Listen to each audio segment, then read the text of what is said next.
দীর্ঘদিনের অপেক্ষার অবসান ঘটালো ইতালি সরকার। ফ্যামিলি ভিসা প্রক্রিয়ায় থাকা জটিলতা কাটাতে নতুন অধ্যাদেশ জারি করেছে দেশটি। নতুন আইনে বলা হয় ১৫০ দিনের মধ্যেই ফ্যামিলি ভিসার অনুমতিপত্র ইস্যু করা বাধ্যতামূলক। এতে খুশি প্রবাসী বাংলাদেশিরা।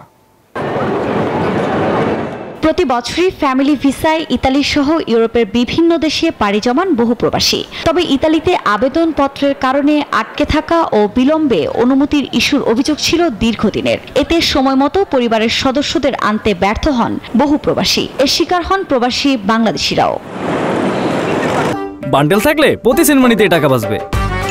বিকাশ সেনমানি বান্ডেল কিনে জিতুন প্রতি লেনদেনে।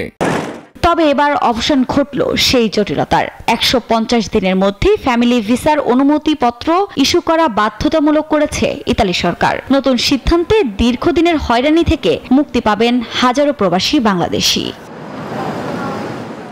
শুধু তাই নয়, ইতালিতে বৈধভাবে এসে প্রতারণার শিকার হয়েছেন এমন প্রমাণ দিতে পারলেও তারা পাবেন ১ বছরের অবস্থানের অনুমতি।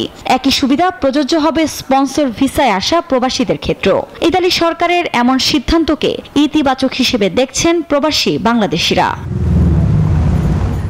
আফরিন মৌ, নিউজ 24।